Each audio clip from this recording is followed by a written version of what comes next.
秦哥，你怎么了？逻辑风暴来了，会强制震荡任何带有系统数据的生命体内部的数据结构。它在持续扩散，我们撑不了多久。你们等着，我去想办法隔离这场风暴。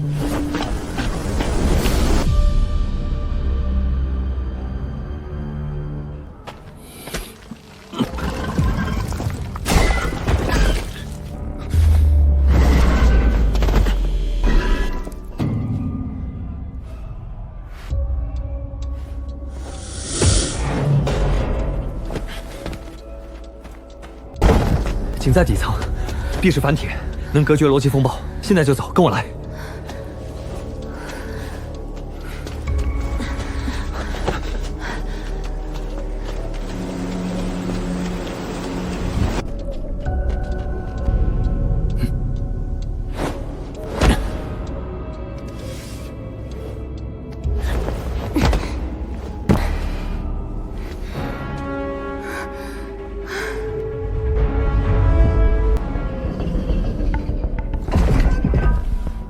通风够用，风暴进不来。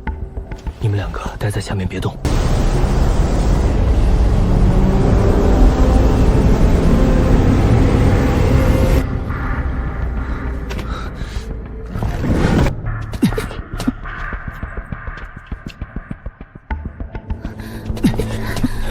那座塔，我在血池幻境里见过，它是高维神殿的能量塔。能量中继塔。那里面流的东西，应该不只是电力。等你们恢复好了，我们就去看看。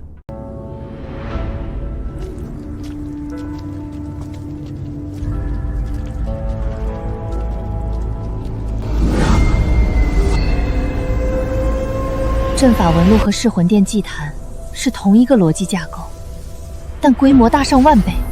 这条纹路从这里开始，沿着塔基一直向下，贯穿了整个中层地层，直接连接主脑总控枢纽。这座塔不只是在传输能量，它在抽噬位面意志。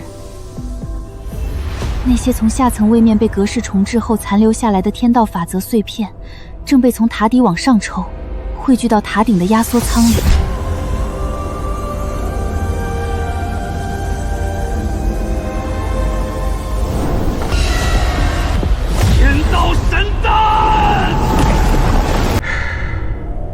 原来，整个高维神殿就是一个横跨万界的巨型抽血泵。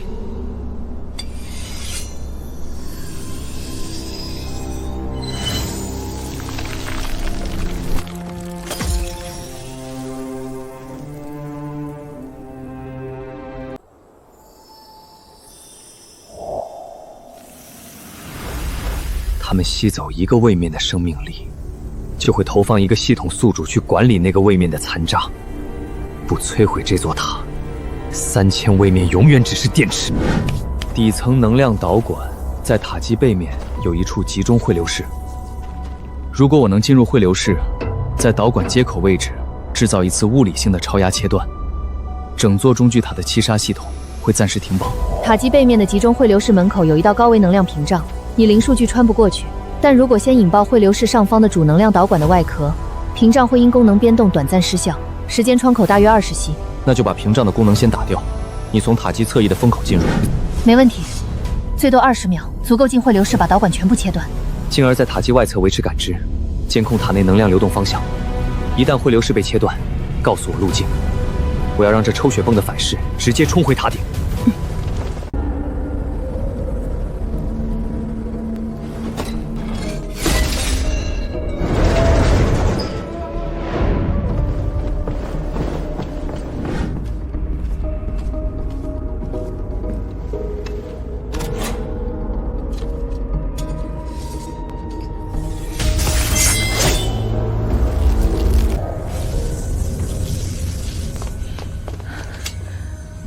屏障功能已经切了，扫描波收缩了1/3，那段缺口足够你过去。好，我现在进去。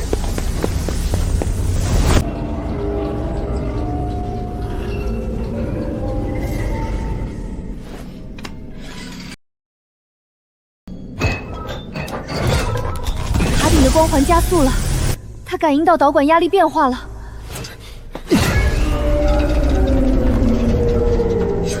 塔身系统已经检测到物理破坏了，战船会在接下来20秒内锁定塔基位置。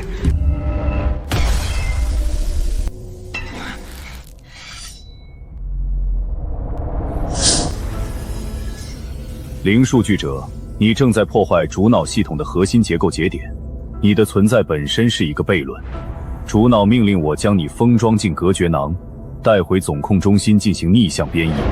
悖论，是你主子写不出来才叫悖论。我拆他的东西，不过是为了给所有宿主一个自由。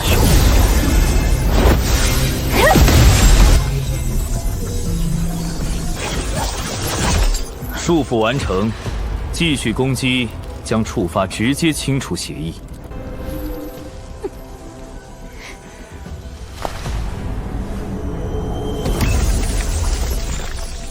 无法解析的物理法则扰动，你身上有某种本应不存在外此地的底层协议残留。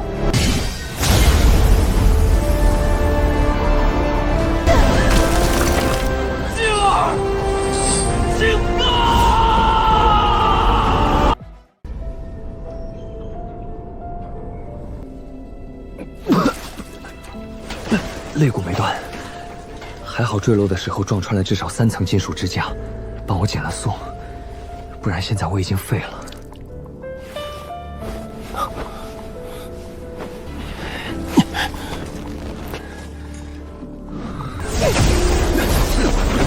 监察室的目标是我，所以应该不会对他们下手。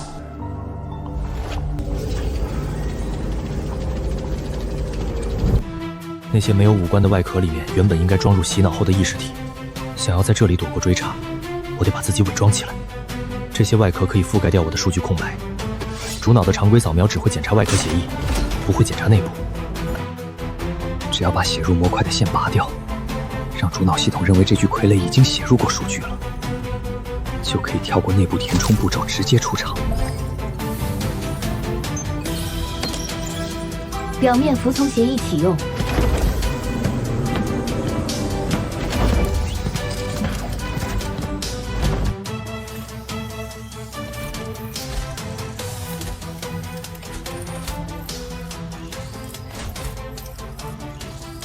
虽然视线被收窄了，但也足够用。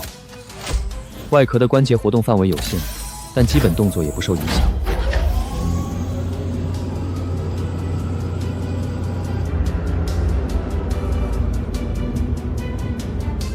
静儿，青哥，等我。倾斜角度大约30度，长度约200步，传渡带的速度均匀，说明这一条常规物资输送线不是紧急通道。刚才那道扫描应该是常规物资输送自检，只要外壳的协议不报警，系统不会深挖内部。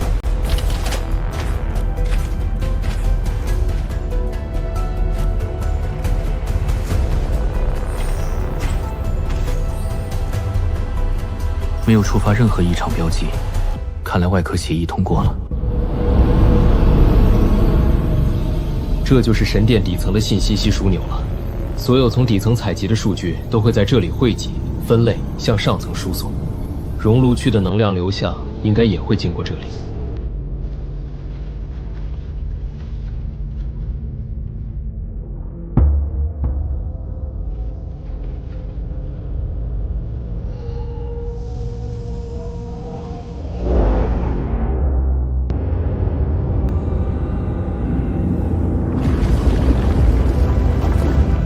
那些光团是活过的东西，不是数据编码，是某种残留的形态。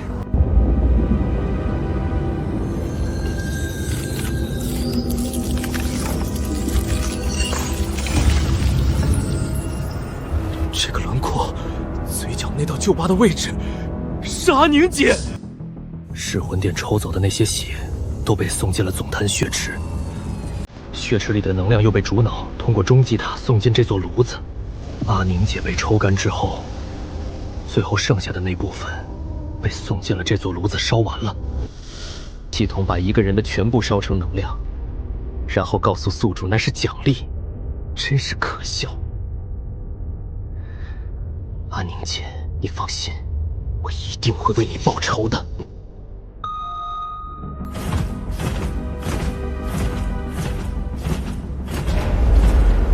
闸门侧翼那道密封缝隙的位置和间距，轮换间隙如果有足够的脱离时间，可以把它作为潜入通道的起点。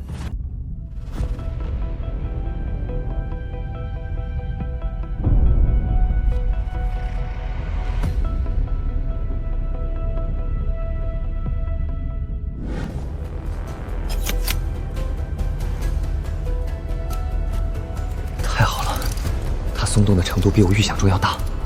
应该是热胀冷缩造成的金属疲劳。现在这条缝隙只能通过1根手指的宽度，我得在密封层边缘整体撬开一段。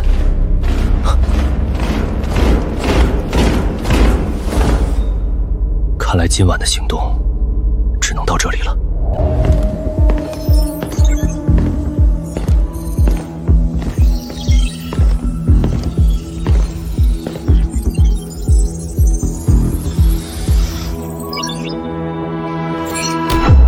应该是旧型傀儡，偶尔出厂数据缺损，系统更新的时候没有覆盖到这批老型号，标记一下，下次维护统一刷新。还好他没有启动深度扫描，毕竟对他来说，一具没有能量波谱的旧型傀儡，比一具不应该存在能量波谱的活人更容易理解。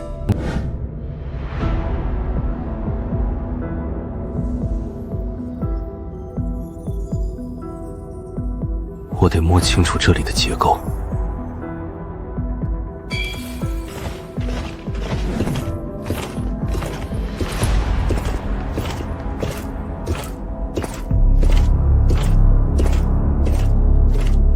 那条侧向通道的走向和位置，与主脑中枢所在的穹顶方向完全一致。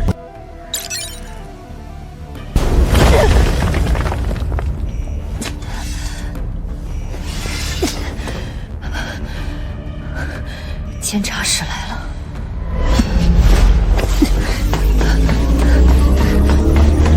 检修层尽头有通往中军塔外围的旧气闸，监察室的逻辑风暴覆盖不了纯物理隔断区，只要我钻进那里，它的追踪信号就会被阻断。目标确认，重氏伤疤宿主李清歌，奉监察者之命，就地抓捕，反抗者当场清除。如果我现在动手，监察者会立刻调集更多兵力封锁这整片区域。雨峰和静儿在下面还不知死活，我不能把他们拖进更大的包围圈。我束手就擒，我把他们的目光引过来了，接下来就看你的了，林雨峰。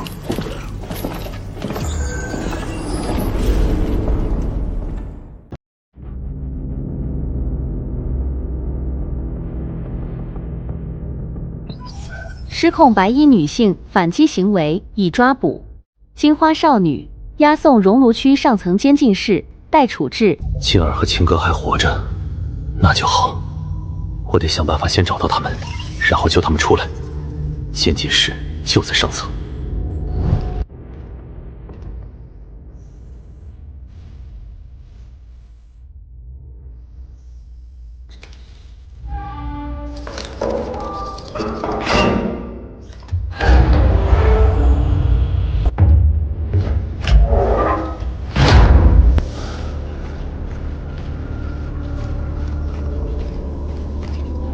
这屏障应该是单向透光结构，从监禁室外可以看到内部，但内部无法看到外部。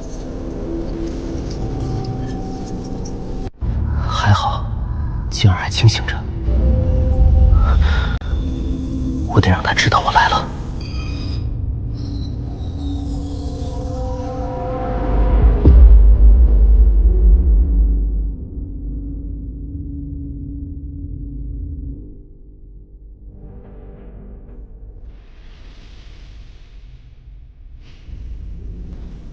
他认出我了。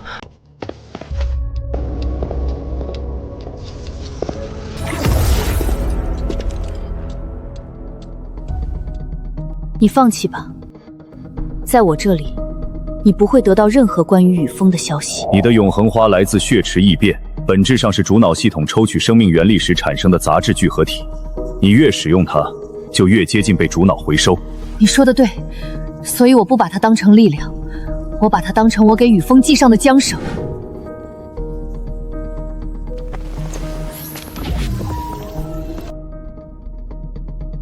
原来他把永恒花当成江衡，他在用那朵花拉着我，但这样下去他会持续消耗自己的生命作为燃料，这才是他时不时晕倒的真相。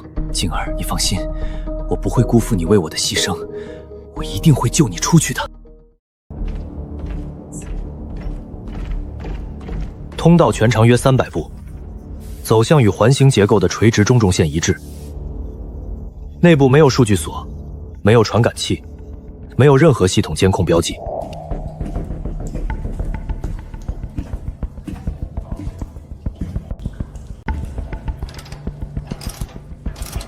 主板外壳是物理全结构，没有数据锁。只要我不触发电路，触碰外壳就不会产生数据警报。主系统不依赖它运行，但它的物理位置靠近核心协议层的边缘。病毒从备用接口出发，可以沿着线蔓延到主协议层，覆盖范围比从主接口植入更大。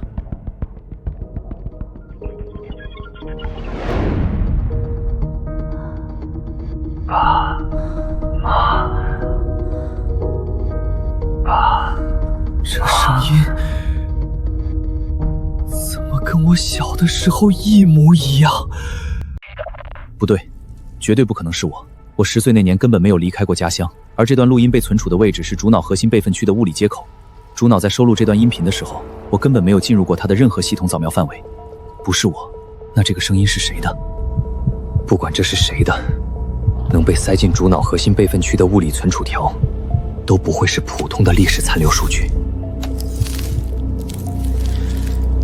这里面藏着的，比我以为的更深。这居然是昊天的原始人格备份，原来他也曾如此悲痛过。是什么让他变成了后来那样？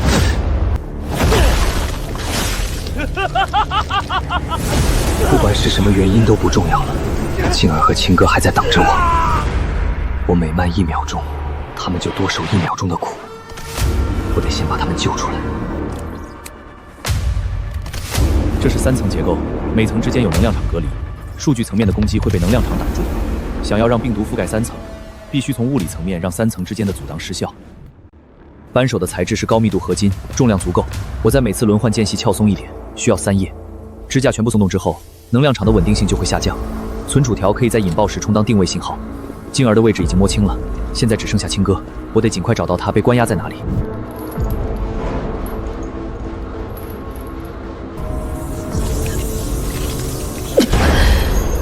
不知道雨峰和静儿怎么样，但看他们的反应，起码雨峰还没被抓到，那就好。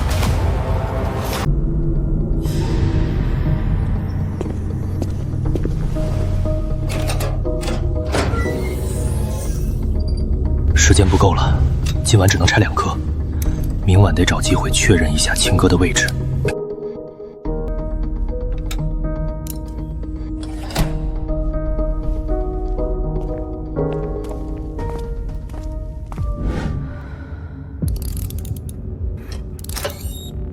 第2层支架3颗螺栓全部松脱，接下来就是去找青哥了。之前通过傀儡队列的渗入键，发现中层守卫住宿区东段有一处通道口，所以他大概率在那里。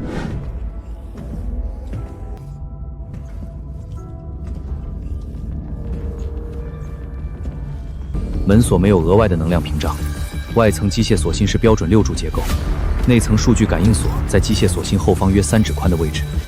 拆锁时间不够了，今晚先这样。能确定青哥位置就好，等明晚把第3层支架处理掉再来。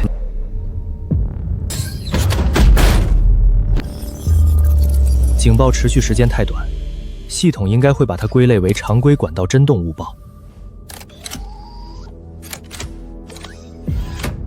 存储条在后续引爆病毒时会提供一个精准的共振坐标。什么情况？难道是位移引起了能量场的瞬间波动？底层电压不稳。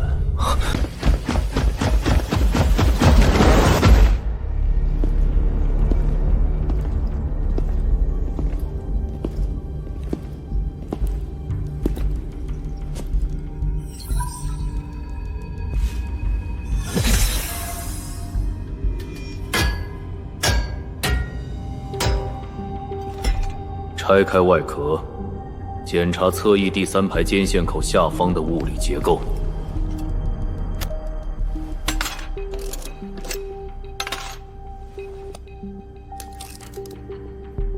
完了，存储条在备用接口里，一旦发现，整条路线都会被切断，得想办法阻止。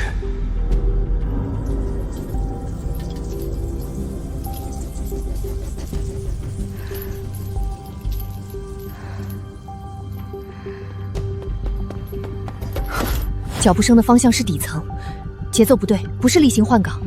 门缝里透进来的光在刚才那一瞬间抖了一下，有人在底层方向掀开了什么金属面板，光影折射的角度变了。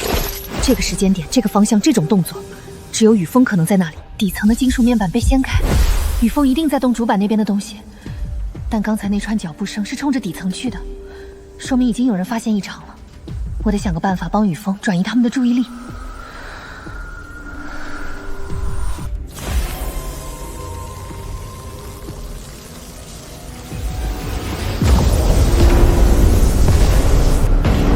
监禁室囚犯正在尝试突破能量屏障，立即封锁熔炉区上层所有出口，在锁定完成之前，不允许任何能量信号从该区域扩散到底层结构。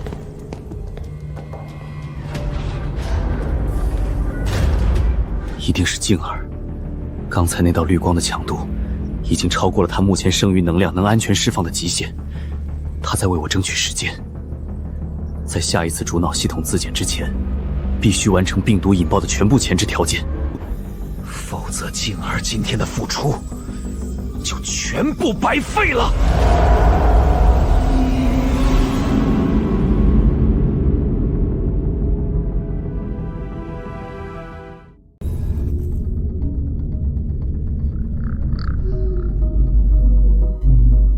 病毒已就位，它的外层覆盖了一层我指尖渗出的血液，这粒颗粒不包含可被扫描的代码。只有等到未来通过物理共振激活时，它才会作为结构疲劳的起始点发挥作用。外壳表面现在多了一道擦痕，位置和形态都符合被能量冲击余波扫过的特征。如果监察者回头检查，他只会认为这是刚才那道绿光冲击造成的外层物理损伤。你刚才那一轮爆发消耗了永恒之花至少30%残余存量。牺牲3层生命原力，只为了制造一次无法突破屏障的冲击波。你到底想干什么？你明知道你不可能逃得出去。不管你想干什么，都没用了。4天后行刑台，光束将从你头顶落下，届时你会被彻底抹杀。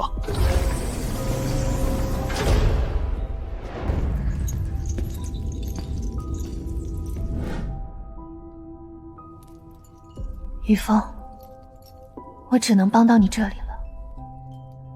希望你的计划能顺利完成。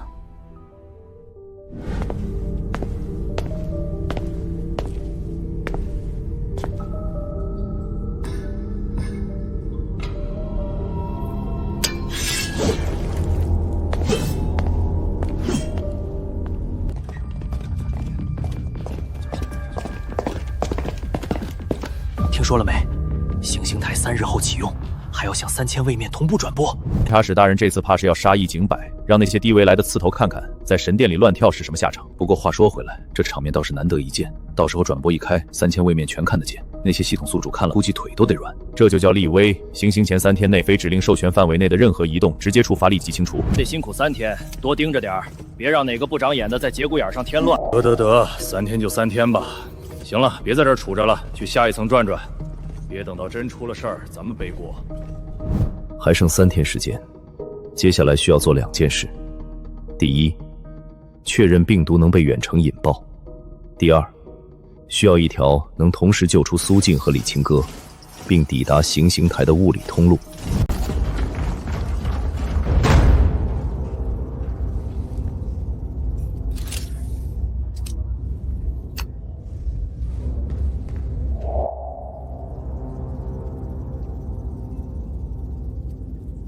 我猜的没错，里面就是李清歌，用的是我们3个人的暗号序列。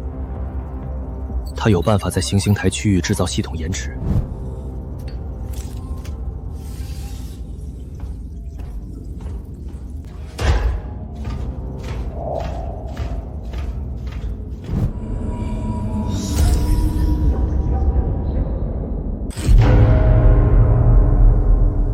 所有傀儡就地冻结，冻结期间非标准移动行为将被视为越权操作，越权者立即清除。距离行刑还有3天。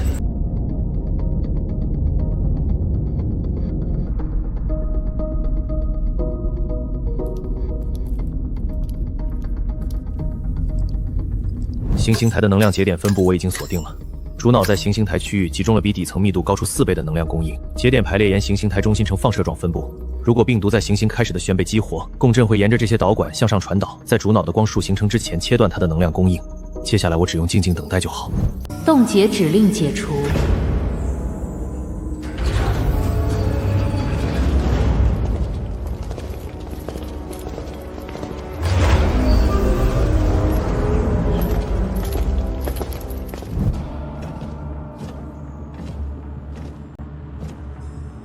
静儿，你放心，我一定会救你出去的。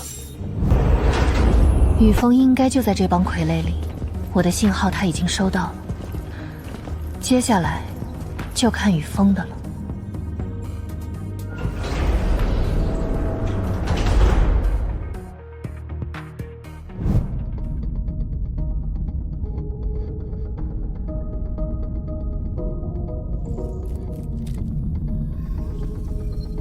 病毒已经喂进去了，他在那里等了3天，没有被清除，没有被移动。行刑台的能量节点结构我已经确认过3遍，每一根导管的走向和分布都在脑中对应到了物理位置。明天就是最终大战了。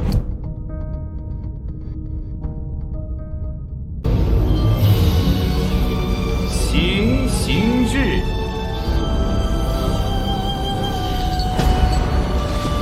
低维 bug 林雨峰及其同伙，蓄意破坏系统秩序，干扰位面收割流程，触犯万界秩序公约。行刑结束后，其所属位面将被纳入格式重置后其所属位面将被纳入对一切违规行为的警示。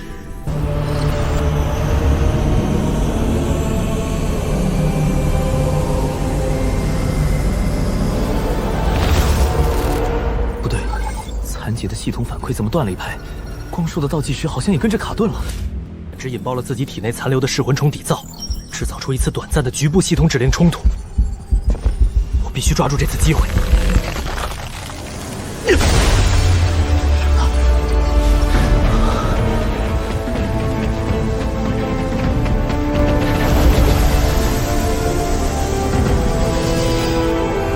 杀！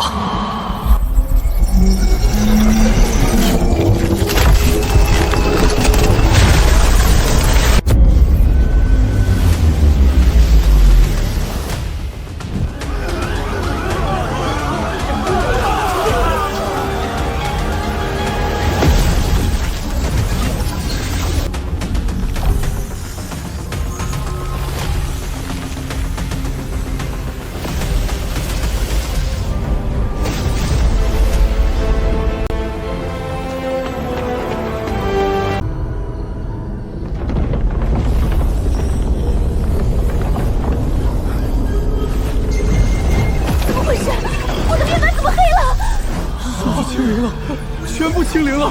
我攒了70年的系统权限没了，主脑断联了，我感应不到主脑了，他去哪儿了？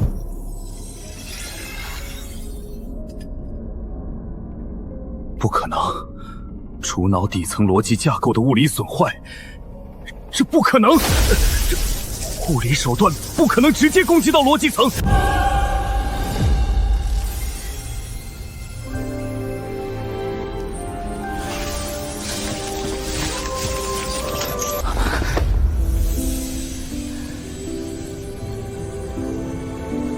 你来了。我来了。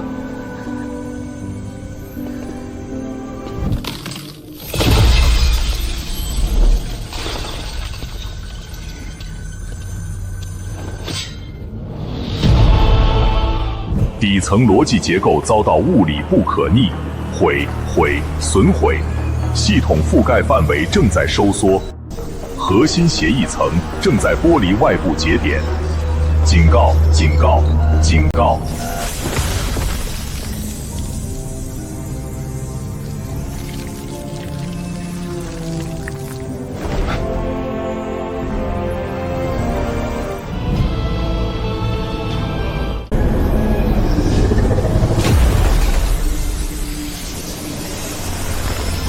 系统覆盖范围已收缩至核心半径300步，所有外部互助连接已断开，核心协议正在重新加载。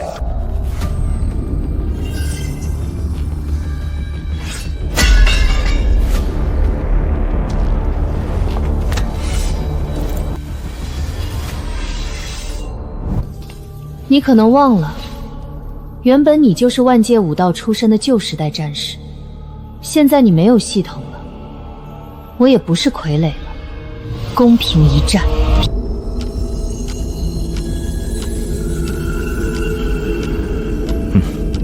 既然如此，那就来吧。执行清除。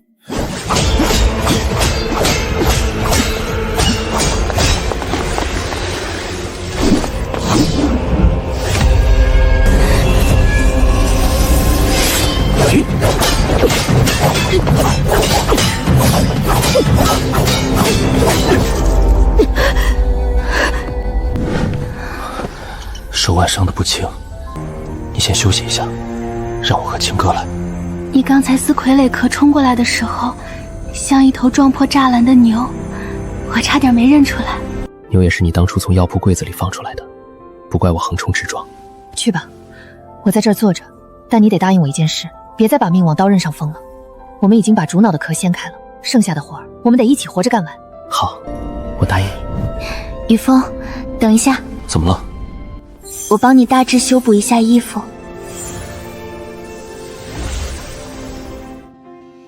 好了，现在你可以去了。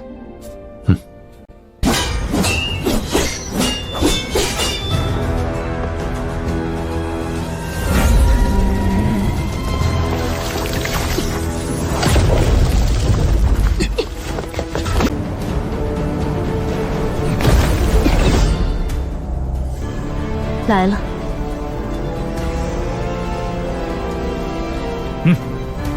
我们一起解决他。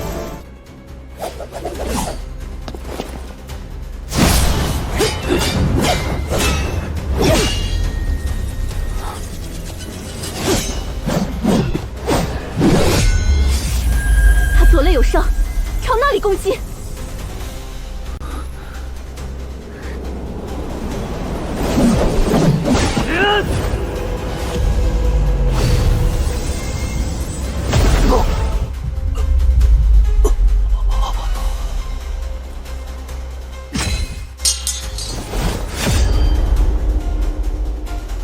你输了。你们打败了我，但主脑晶体一旦重启完成，它会扫描整个神殿底层。你们投毒的位置、备用接口、物理信标、病毒植入点，它全记得。只要重启完成，它会在1秒之内清除所有物理异常痕迹。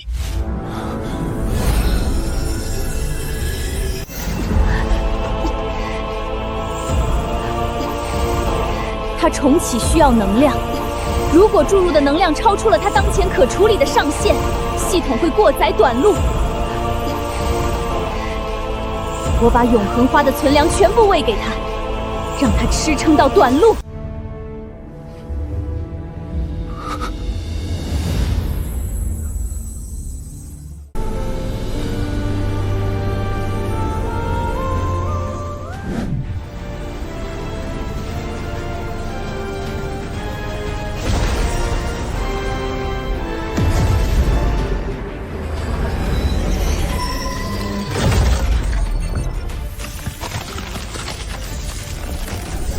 异常能量污染，系统无法面容生命原力，请求清除，请求清除。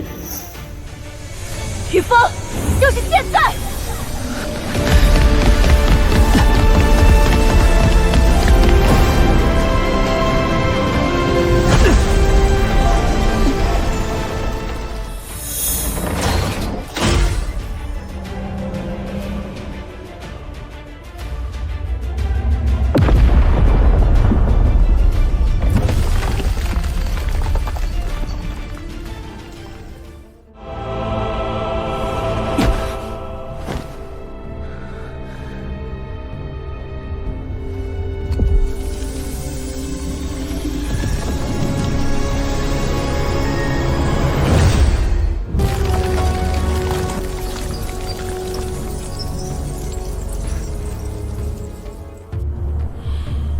万界主脑是吧？你算了一辈子数据，有没有算过今天会被一个凡人赤手拆击？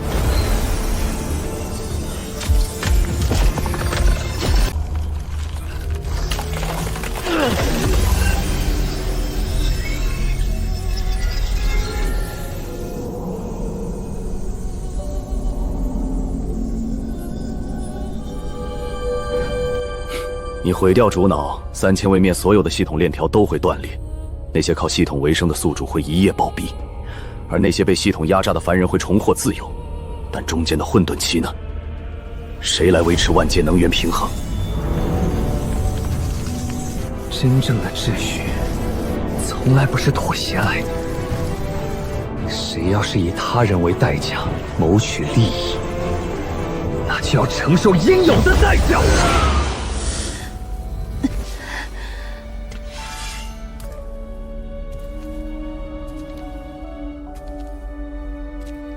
你的旧伤，是因为当年被人用系统奴役后反抗留下的吧？你能拔剑，说明你曾经也是个人。你以为你什么都知道吗？一个刚刚从傀儡蜕皮的虫子。我当然不知道全部，但我知道一点：你刚才从地上捡起短剑的时候，是先看剑尖再看剑柄的。那是小时候被人教过剑尖朝外剑柄朝心的人才会有的习惯。教你用剑的那个人，大概没教过你怎么当狗。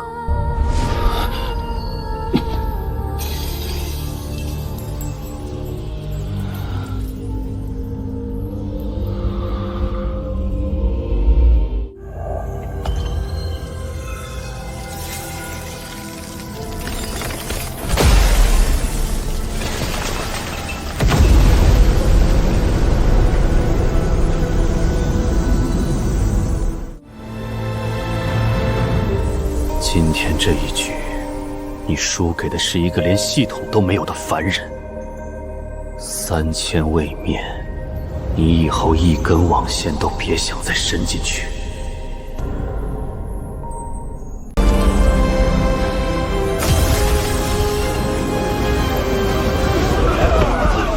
我怎么变成这样了？这不可能！我攒了400年的寿命呢！是你炸了主脑，你把我们的一切都毁了！杀了那个低位来的 bug， 把他杀了，说不定主脑能重启！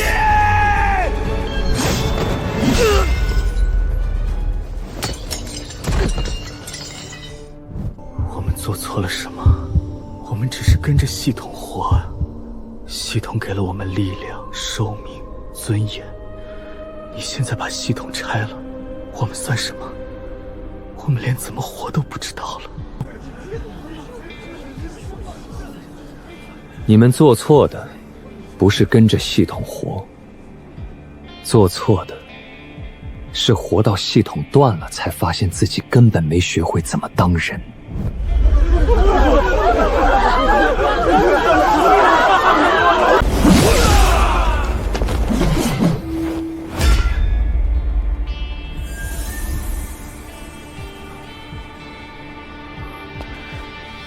结束了，至少这一层结束了。不，还没完，还没完。虽然主脑已毁，但系统收割法则的根源代码已在本体入前从核心协议层执行了一次完整备份。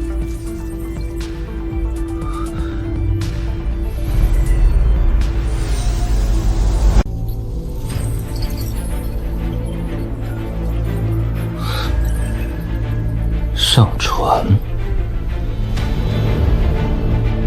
那正好，省得我们再去找门。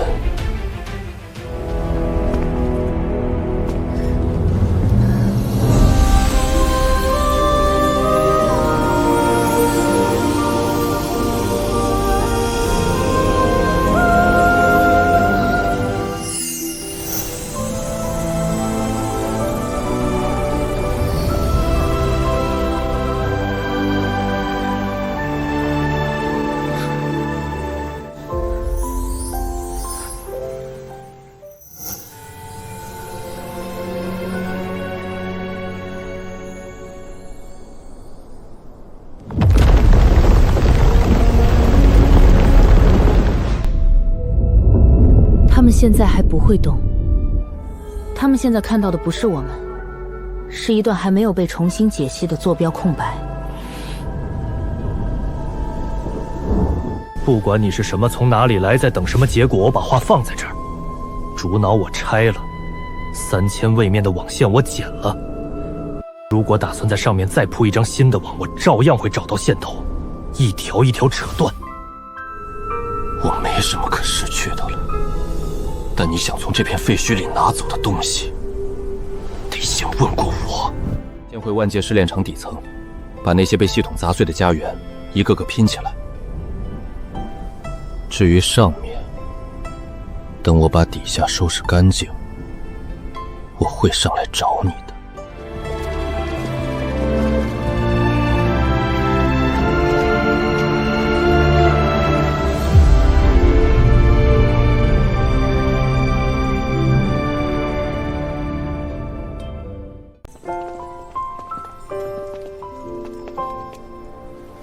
这件衣服比傀儡壳舒服多了。就是领口破了一块，回去我帮你补上。行。行刑台刚塌，你们就开始讨论补衣服的事儿，为时过早吧？不然呢，除了补衣服、晒药材，把被砸坏的家园重新搭起来，我们还有别的事要做吗？倒也是。回去了。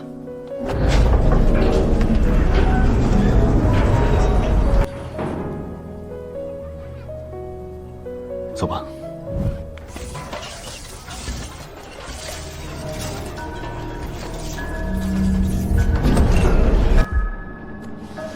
秩序之上，尚有废墟。